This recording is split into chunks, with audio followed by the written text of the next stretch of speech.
Kada dođe najhladnije godišnje doba, zima, više smo izloženi bolestima i prehladama. Dobar način za borbu protiv ovog rizika i poboljšanje našeg imunološkog sistema je konzumiranje zimnice. Ne samo da su ovi plodovi korisni za naše zdravlje, već su i jeftiniji od povrća van sezone. Kada govorimo o berbi zimnice, mislimo u stvari na proces sakupljanja povrća i voća iz vrta. Zato uvijek moramo uzeti u obzir vrijeme trenutno i vrijeme u kojem je posijano. Treba napomenuti da uzgoj tokom zimske sezone ima nekoliko prednosti, među kojima je i to što se mnogo zasađeno povrće u ovo doba može produžiti tokom cijele godine, poput zelene salate. Uprkos niskim temperaturama i mrazevima koje nosi zima, mnogi proizvodi koji se mogu ubrati tokom ove sezone imaju vrlo malo kalorija, ali ipak oni obezbjeđuju sve minerale i vitamine koji su našem tijelu potrebni za sprječavanje prehlade i gripe. U ovom videu ćemo govoriti o zimskom povrću koje se može ubrati u ovo doba godine, ali i o onom koje se može sijati, njegovom razvoju i neizostavnoj zaštiti od hladnoće. Na našem kanalu možete pronaći mnogo korisnih savjeta o uzgoju voća i povrća, pa razgledajte. Lajkajte ako vam se neki video sviđa, te svakako zapratite naš kanal. Pišite nam u komentarima otkud nas pratite, kako vi uzgajate biljke zimi, pitajte sve što vas zanima, a video možete podijeliti i na vašim društvenim mrežama. Iako je istina da su mnogi povrtnjaci često prazni tokom hladnijih mjeseci, uz pravilno planiranje povrće se može ubrati u vrlo kratkom vremenskom periodu.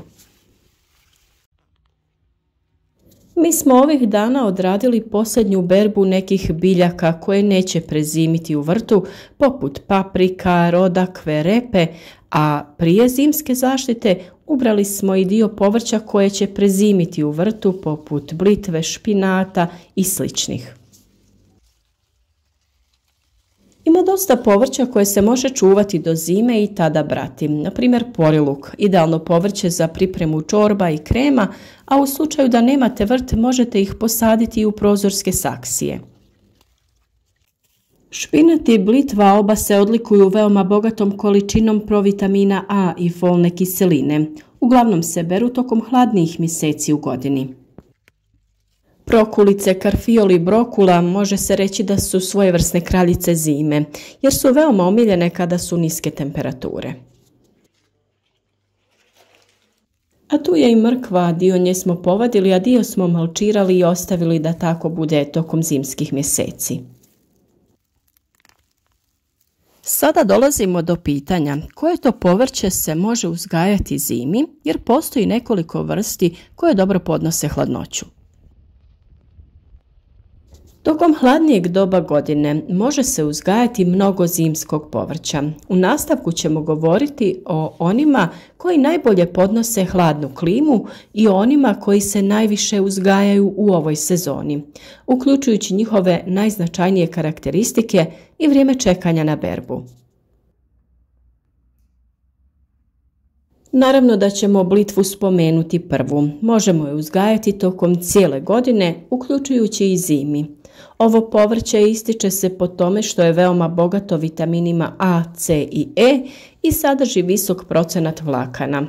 Listovi počinju izlaziti nakon otprilike 10 dana, a za berbu je spremna, naravno ovisno o temperaturi, za mjesec do mjesec i pol dana. Kao što smo već spomenuli, kupus je jedna od najboljih opcija za našu zimnicu, jer odlično podnosi mraz. Naravno, prije uzgoja ovog povrća moramo se pobrinuti da odaberemo sortu koja je otporna na hladnoću, kako se ne bismo razočarali.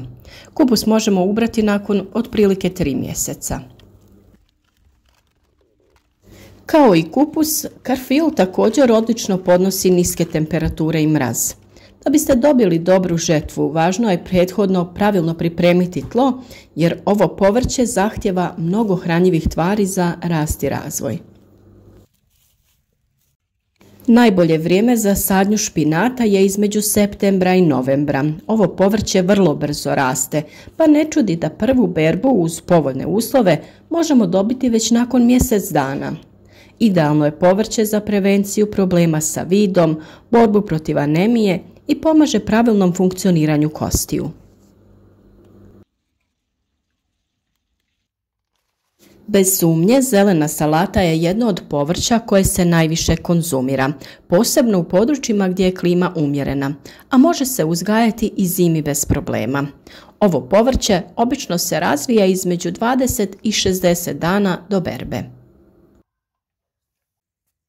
Iako se tako ne čini, jedno od najčešćeg zimskog povrća je i mrkva. Među brojnim dobrobitima koje nam ovo povrće donosi je visok sadržaj željeza i fosfora te njegovo umirujuće dejstvo na želučane probleme. Mrkva se obično može brati nakon 3 mjeseca. U nastavku ćemo pričati o savjetima za sadnju jer postoje neke tehnike uzgoja zimskog povrća. Neke zime uglavnom karakteriziraju niske temperature i visoka vlažnost. Ovo najhladnije godišnje doba je opet dobro za uzgoj jer će bolje razviti svoje plodove. Međutim, mnoga povrća smatraju se upravo zimskim jer su sposobna da izdrže niske temperature i mraz bolje od drugih. Tako će i poljoprivrednici, a i oni pojedinci moći iskoristiti povrtnjak i tokom zime.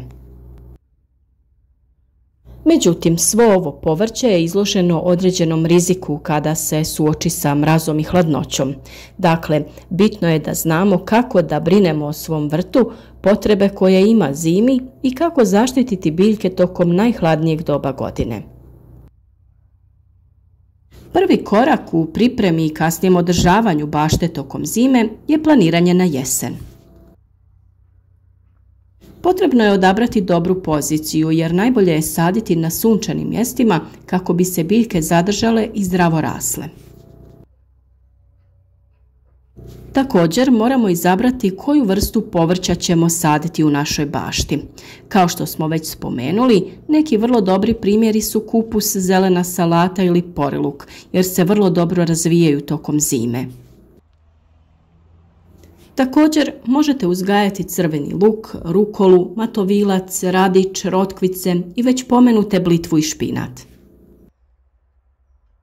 Zimi su glavni problemi za usjeve hladnoća i kiša i samim tim nameće nam se pitanje kako zaštititi baštu od mraza i niskih temperatura. Jedna od najboljih opcija za izolaciju od niske temperature je takozvani malč.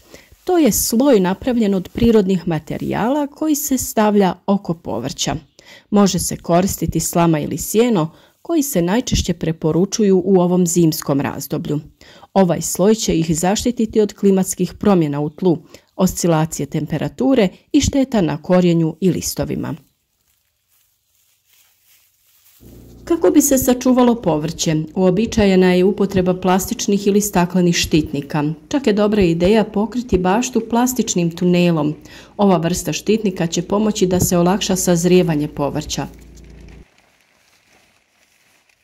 Postoji nekoliko mjera zaštite koje možemo poduzeti da zaštitimo svoju baštu od mraza i hladnoće.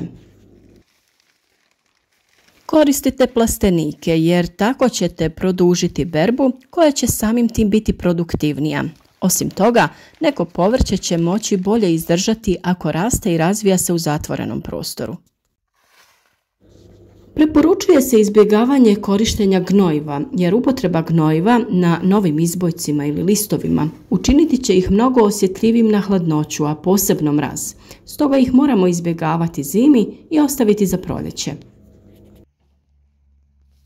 Ako je vrijeme hladno, dobra opcija je, ukoliko uzgajate povrće u nekim vaznama ili saksijama, da ih umotate u foliju sa mjehurićima. Na ovaj način će povrće bolje podnijeti niske temperature. Sljedeće što možete uraditi jeste da stavite zaštitne tkanine. One su dobra opcija za sprječavanje mraza, hladnog vremena i pljuskova. Postoje i mreže za hibernaciju, one se obično koriste u voćnjacima, vrlo su jednostavne za ugradnju i njihova funkcija u osnovi služi da štite od bilo kakvog lošeg vremena.